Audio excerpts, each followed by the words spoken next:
Hello friends, welcome back to my channel. আশা করি তোমরা সবাই খুব ভালো আছো, সুস্থ আছো। আমি ভালো আছি এবং সুস্থই আছি।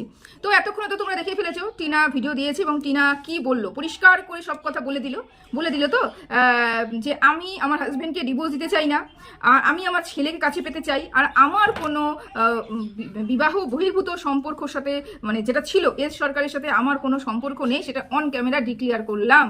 এটা বলে দিল তো। তো এই ব্যাপারটা নিয়ে আমি বিস্তারিত আলোচনা করছি। তার আগে আমার কিছু কথা বলার আছে। কিছু ভিউয়ার্সরা বলছে যে এই তো নায়ক নায়িকাকে খুব তাড়াতাড়ি একসাথে দেখতে পাবো। নায়ক নায়িকা মানে আমাদের টিনা সুন্দরী আর আমাদের ফন্দীপ দাদা, দুজনকে একসাথে দেখতে পাবো। কেউ কেউ বলছে ফন্দীপ কিন্তু স্ক্রিপ্টটা খুব ভালো লিখেছে, মানে এই যে নাটকের স্ক্রিপ্টটা খুব ভালো লেগেছে। কেউ বলছে এতদিন পর তোমার কেন ছেলের কথা মনে পড়লো, এতদিন পর কেন তুমি সমাজসেবীদের কাছে, যে সমাজসেবীদের কাছে সেবিকা বা সেবী তাদের কাছে গিয়ে তুমি তোমার অধিকার চাচ্ছ কেন, কিসের জন্য?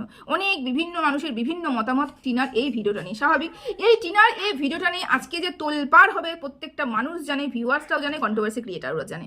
তো আমি ডিটেলসে একটা কথাই আমি বলতে চাই, সেটা হচ্ছে টিনা তার হাজব্যান্ডের কাছে ফিরতে চেয়েছে, এটা কিন্তু বলেনি। টিনা বলেছে আমি ডিভোর্স দিতে চাই না, কিন্তু টিনা যেটা উজ্জ্ব রেখেছে সেটা হচ্ছে আমি ওখানে গিয়ে আবার সংসার করতে চাই, কারণ আমার সাথে যে মানুষটার সম্পর্ক ছিল আমার তার সাথে কোনো সম্পর্ক নেই, আমি তার সাথে সম্পর্কে জড়াতে চাই না। আচ্ছা, এটা ডিভোর্স, এটা কি নাটক ছিল কিনা, এটা স্ক্রিপ্টেড ছিল কিনা, গল্প বানানো হয়েছে কিনা, সেটা সম্পূর্ণ ওরাই জানে, আমরা বাইরে থেকে কিছুই জানি না। যদি সত্যি সত্যি এটা গল্প বানানো হয়ে থাকে বা এটা নাটক হয়ে থাকে, তাহলে এই কোর্ট কেস কামারি পুলিশ এগুলো নিয়েই বা দৌড়াদৌড়ি কেন, উকিল টুকিল নেই বা দৌড়াদৌড়ি কেন?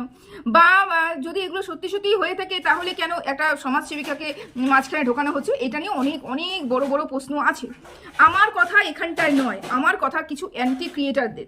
টিনা পরিষ্কার করে বলে দিল যে আমি কন্ট্রোভার্সি চাই না, আমি চাই না আমার উপরে নোংরা নোংরা যে অ্যালিগেশনসগুলো লাগানো হয় সেগুলো লাগানো হোক, আমি চাই না যে আমার সাথে আমার উপরে এরকম ধরনের কোনো দোষারোপ করা হোক যে আমি আমার ছেলের কথা মনে করি না, আমি ছেলের কথা কষ্ট পাই না। এগুলো আমরা প্রত্যেকটা মানুষ কিন্তু এরকম করে বলেছি, বিগত এই কয়েক মাস ধরে আমরা প্রত্যেকেই বলেছি। আমার এই কন্ট্রোভার্সি ক্রিয়েটারদের একটাই বলার, সেটা হচ্ছে ম্যান্ডি পরক্রিয়া করেছিল, বহু মানুষের সাথে করেছিল এবং বহু মানুষের সাথে বেড শেয়ার করেছিল। তো তারপরেও সে বলেছিল আমি সংসার করতে চাই এবং আমি সংসারে ফিরতে চাই। তখন তারপরে যেদিনকা ম্যান্ডি বাড়িতে ফিরল তখন কিন্তু এই ম্যান্ডি এই অ্যান্টি ক্রো ক্রিয়েটরদের কাছে সতী লক্ষ্মী হয়ে গেল, কারণ সে সংসার ছেড়ে যায়নি। সে যাই করেছে তাই করেছে, ভুল মানুষ মাত্রই হয়, মানুষের দ্বারাই ভুল হয়। ও যা করেছে সংসারে ফিরে এসেছে, স্বামীকে, শ্বশুর শাশুড়িকে, তারপরে মেয়েকে আপন করে নিয়েছে। এগুলো বলে তোমরা সবাই এই অ্যান্টি কো ক্রিয়েটার যারা ম্যান্ডিকে অকথ্য ভাষায় গালিগালাজ করেছো, তারাই কিন্তু ম্যান্ডিকে এখন সতী লক্ষ্মী প্রমাণ করার জন্য সঠিক পথে হাঁটছে প্রমাণ করে ওয়াইটিতে চালাচ্ছ। মানে ও হচ্ছে সতী লক্ষ্মী, কারণ কি ও আবার সংসার করছে, ও আবার স্বামী ঘরে ফিরে এসেছে। এটাই হচ্ছে তোমাদের একমাত্র মানে কারণ যে ম্যান্ডিকে তোমরা সতী ভাবছো। তো এই ক্ষেত্রে আমারও মনে হচ্ছে টিনাও সংসার করতে চায়, টিনাও তার শ্বশুরবাড়িতে ফিরতে চায়, টিনাও তার স্বামী সন্তানকে নিয়ে সংসার করতে চায়।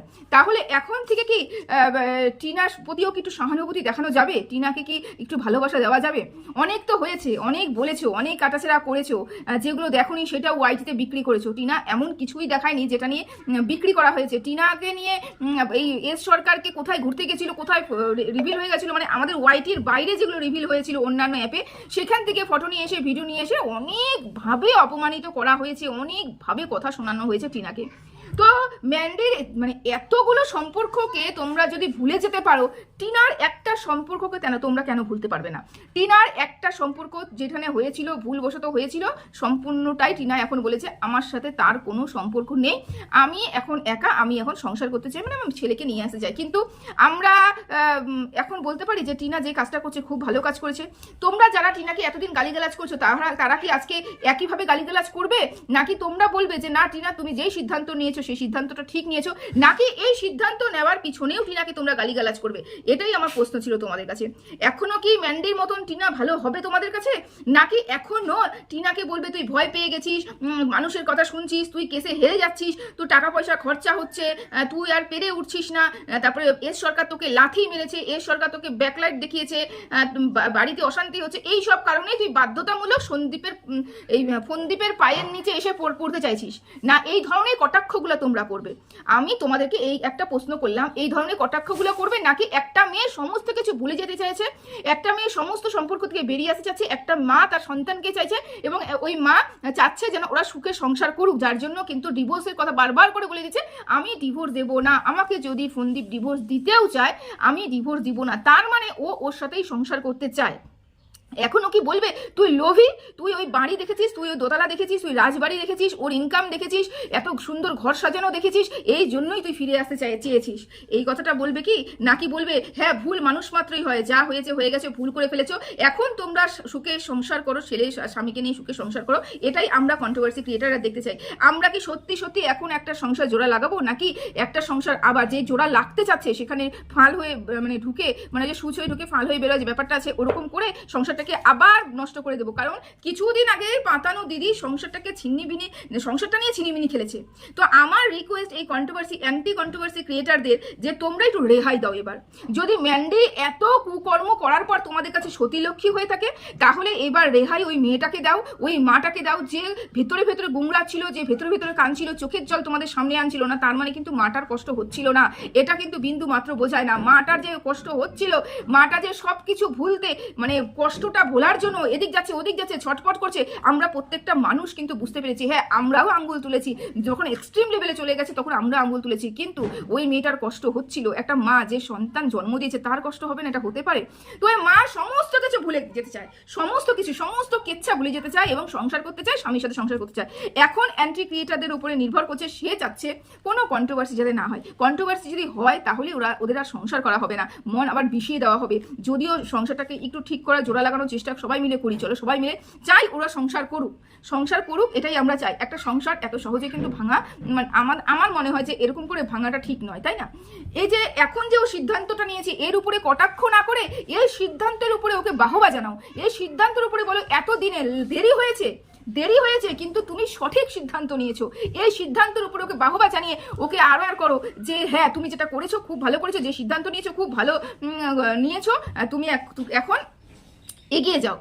আমরা প্রত্যেকটা কন্ট্রোভার্সি ক্রিয়েটার তোমাদের সাথে আছি, কোনো কাটাছিড়া নাই। যদি সত্যি সত্যি তোমরা সংসার জোড়া লাগাতে চাও, এরপরেও যদি তোমরা নেগেটিভভাবে ভিডিও করো এবং এই ভিডিওর পরেও যদি তোমরা ওই মেয়েটাকে এই বাড়ি দেখে লোভ হচ্ছে, তারপরে ফোনদীপকে দেখে লোভ হচ্ছে, ফোনদীপ আগে থেকে স্মার্ট হয়ে গেছে, ফোনদীপ অনেক টাকা ইনকাম করছে, ঘর সাজিয়েছে, তুই কেসে হেরে যাচ্ছিস, তোর টাকা নষ্ট হচ্ছে, ভুয়ো কেস দিয়েছিলিস সেই জন্য হেরে যাচ্ছিস, এগুলো বলে কটাক্ষ না করে ওকে বলো, প্রশংসা করো যে যা হয়েছে দের আয়ত দুরুস্তায় কমপক্ষেও এসেছিস তো, ফিরে আসতে চেয়েছিস তো, মনের থেকে সবকিছু ছাড়তে পেরেছিস তো, এগুলো কথা বলে ওকে এগিয়ে যেতে সাহায্য করো। আমার শুধু আজকে ভিডিওটা ছিল শুধুমাত্র কন্ট্রোভার্সি ক্রিয়েটারকে নিয়ে, যেই মানুষগুলো অ্যান্টি ক্রিয়েটারদের নিয়ে, যেই মানুষগুলো ওই সংসারটাকে না করতে দিচ্ছিল না। তো একটা সংসার না ভেঙে একটা সংসার জোড়া লাগাতে দেখো, কতটা আনন্দ পাবে যেদিনকে ওরা তিনজন একসাথে হয়ে যাবে, দেখবে কতটা আনন্দ উপভোগ করবে।